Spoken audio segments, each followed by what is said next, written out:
दोस्तों, स्वागत है आपका मेरे YouTube चैनल इंग्लिश बाबू पर। और आज मैं फिर हाजिर हूँ आपके साथ एक नई स्टोरी लेकर।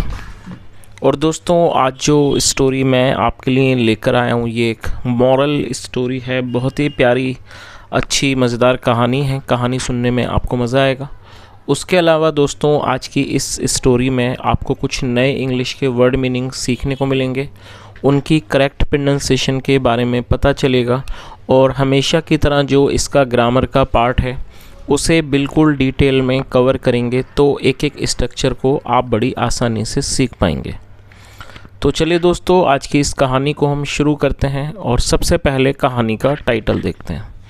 कहानी का टाइटल है बरीड ट्रेजर। क्या मतलब हुआ दोस्तों? बरीड एडजेक्टिव के तौर पर यहाँ प्रयोग किया गया है, जिसका मतलब होता है गड़ा हुआ या फिर दबा हुआ। ट्रेजर का अर्थ होता है खजाना। बरीड ट्रेजर का मतलब हुआ कि दबा हुआ या फिर गड़ा हुआ खजाना। तो दोस्तों, ये आज की इस कहानी का टाइटल है, शीर्षक है। और अब मैं इसे पढ़ना शुरू करता हूँ। आप लोगों से रिक्वेस्ट है कि आप कहानी को बिल्कुल ध्यान से सुने, और यदि आज की कहानी में आपको कोई भी नया शब्द या फिर नया स्ट्रक्चर मिले तो आप उसे नोट करें। और यदि आज की कहानी आपको पसंद आए तो लाइक भी ज़रूर करें। तो चलिए इसको शुरू करते हैं। Once upon a time there lived a farmer. क्या मतलब हुआ दोस्तों? ये जो वाक्य है ये एक पास्ट इंडेफिनिट का अफर्मेटिव वाक्य है। और जब हम पास्ट इंडेफिनिट में अफर्मेटिव का वाक्य बनाते हैं तो वहाँ वर्ब की सेकंड फॉर्म का यूज़ किया जाता है। लिव का मतलब होता है रहना, किसी स्थान पर निवास करना, और सेकंड फॉर्म है lived. Once upon a time का मतलब होता है एक समय की बात है। एक समय की बात है, एक किसान रहता था। He was very practical and was aware that key to happiness and prosperity in life was only hard work and sincerity। क्या अर्थ हुआ? he was very practical। दोस्तों, ये बड़ा सेंटेंस है, इसे मैं छोटा छोटा करके ट्रांसलेट करूँगा। He was very practical and was aware. दोस्तों, ये जो वाक्य है ये सिंपल पास्ट का वाक्य है। सिंपल पास्ट का मतलब होता है जब हम पास्ट में कोई वाक्य बनाएं जहाँ पर वॉज या वर्ब का यूज़ हेल्पिंग वर्ब के रूप में किया जाता है, साथ में नाउन या एडजेक्टिव को लेकर वाक्य बनाया जाता है। ही वॉज़ वेरी प्रैक्टिकल का मतलब हुआ कि वह बहुत व्यावहारिक था। एंड वॉज अवेयर, अवेयर का मतलब होता है किसी चीज़ से अवगत होना, परिचित होना, किसी बारे में पता होना। और वो जानता था कि दैट की टू हैप्पीनेस। की टू हैप्पीनेस का मतलब हुआ खुशी की, प्रसन्नता की कुंजी, मतलब कि जो सफल खुशी की जो चाबी है। एंड प्रोस्पेरिटी, और प्रोस्पेरिटी का मतलब होता है संपन्नता। मतलब वो इस बात को जानता था कि खुशी और संपन्नता की जो चाबी है जीवन में, वॉज ओनली हार्डवर्क। वो क्या है? सिर्फ हार्डवर्क है, मतलब सिर्फ परिश्रम है। एंड सिंसियरिटी, और ईमानदारी है। तो इस तरह से पूरी लाइन का क्या अर्थ निकला कि वह बहुत प्रैक्टिकल था, मतलब कि व्यवहारिक था, और वो इस बात को जानता था कि जीवन के अंदर संपन्नता और खुशी का की जो चाबी है वो क्या है? वो सिर्फ हार्डवर्क है, मतलब मेहनत है, और साथ में वो क्या है? ईमानदारी है। Without hard work a life had no meaning. क्या अर्थ हुआ? विदाउट हार्ड वर्क मतलब कि बिना परिश्रम के, या कह सकते हैं कि बिना हार्डवर्क मतलब मेहनत या परिश्रम, बिना मेहनत के a life had no meaning, जीवन का कोई भी मतलब नहीं है, जीवन का कोई भी अर्थ नहीं है। चलिए आगे देखिए।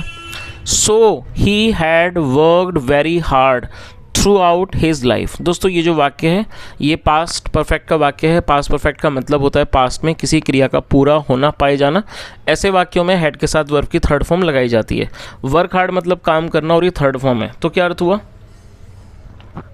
सो इसलिए ही had worked very hard throughout his life. Through out मतलब पूरा जीवन, थ्रू आउट हिज लाइफ मतलब अपने पूरे जीवन। तो पूरे लाइन का क्या अर्थ निकला कि इसलिए उसने अपने पूरे जीवन कड़ा परिश्रम किया था, उसने बहुत ज़्यादा मेहनत की थी अपने पूरे जीवन में। And amassed quite a lot of wealth. Amass का मतलब इकट्ठा करना, और ये सेकंड फॉर्म है, और ये पास्ट का वाक्य है। And amassed quite a lot of wealth, और उसने बहुत सारा धन इकट्ठा किया था। तो पूरी लाइन का क्या अर्थ निकला कि उसने अपने पूरे जीवन बहुत कड़ा परिश्रम किया था, बहुत ज़्यादा उसने मेहनत की थी, और उसने बहुत सारा जो धन था वो उसने अर्जित किया था, वो उसने इकट्ठा किया था। He wished that his sons also should follow his ways. क्या अर्थ हुआ? ही विश का मतलब होता है इच्छा होना, इच्छा करना, और ये सेकंड फॉर्म है। और दोस्तों ये पास्ट इंडेफिनिट का ही वाक्य है जहाँ पे सेकंड फॉर्म लगाई जाती है। ही विश्ड, उसकी इच्छा थी, दैट की his sons also should follow his veg.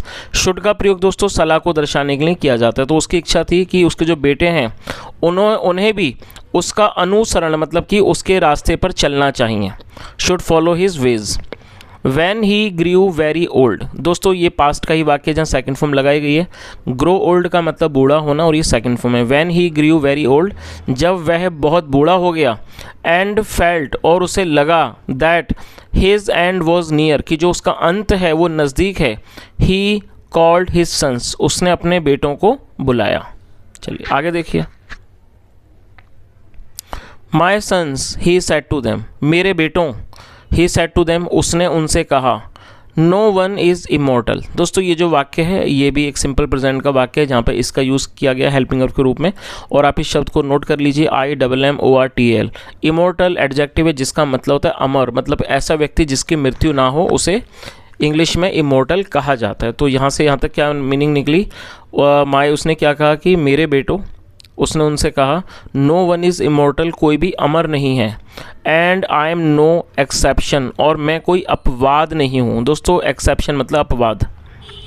I am approaching towards the end of my life, दोस्तों ये प्रेजेंट कॉन्टिन्यूस का वाक्य है। ऐसा वाक्य जहाँ पर वाक्यों में रहा है, रही है जैसे शब्द आते हैं, ऐसे वाक्यों में इज एम आर का यूज़ किया जाता है हेल्पिंग वर्ब के रूप में। फोर्थ फॉर्म साथ में लगाई जाती है। अप्रोच का मतलब बढ़ना, टूवर्ड्स मतलब की ओर। तो क्या अर्थ हुआ?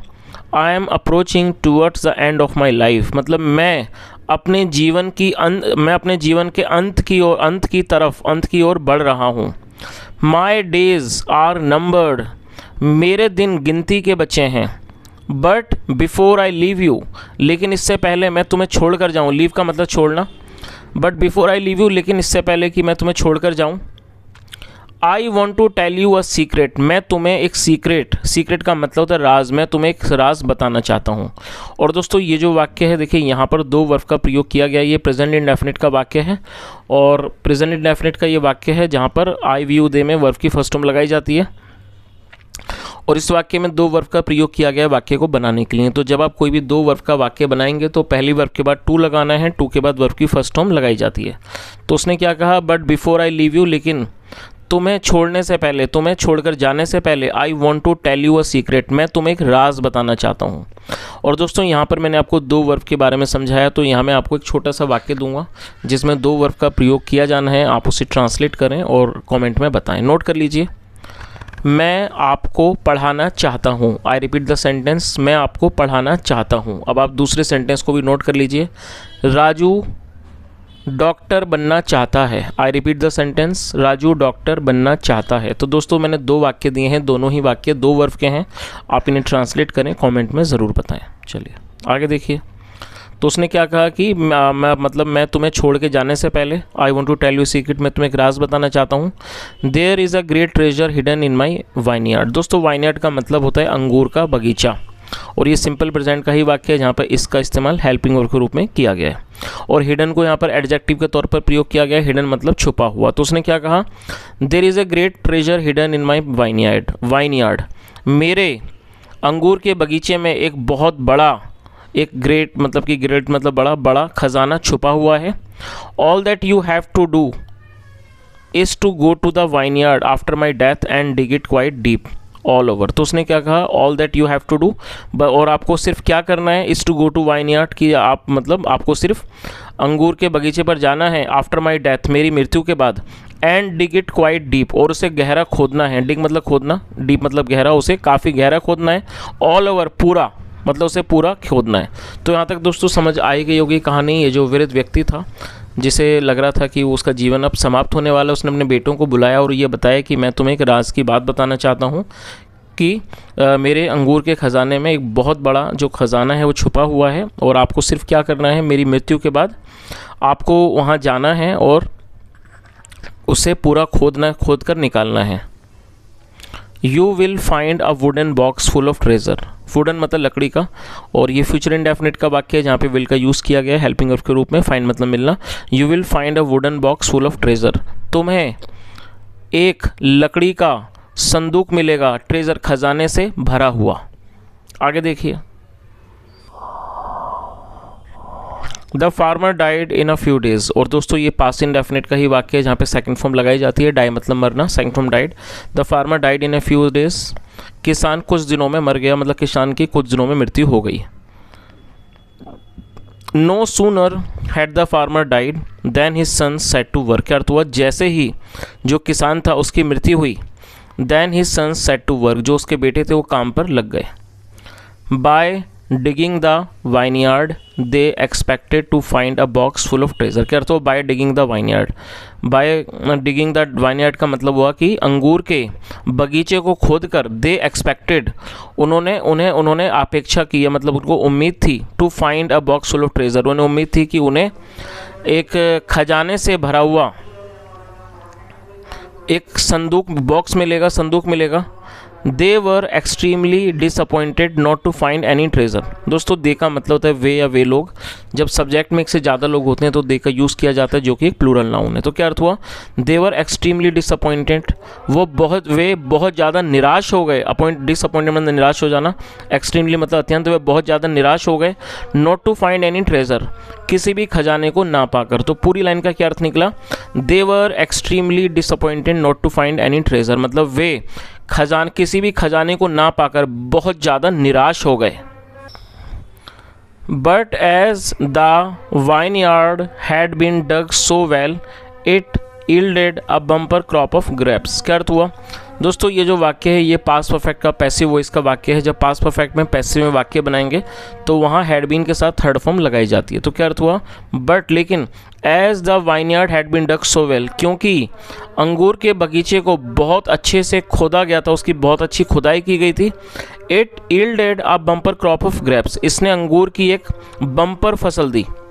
That year the crop made the farmer sons rich indeed, और उस साल जो ये जो क्रॉप थी, ये जो फसल थी, made the farmer sons rich indeed, उसने किसान के बेटों को वास्तव में, इंडीड मतलब वास्तव में उसने क्या है, अमीर बना दिया। दे अर्नड बियॉन्ड एक्सपेक्टेशन, और उन्होंने बियॉन्ड एक्सपेक्टेशन का मतलब हुआ कि अपेक्षा से अधिक उन्होंने जो है कमाई की। अर्न मतलब कमाना, और ये सेकंड फॉर्म है। Now the sons of the farmer realised what their father meant by the hidden box of treasure in the vineyard, क्या अर्थ हुआ, now the sons of the farmer realised.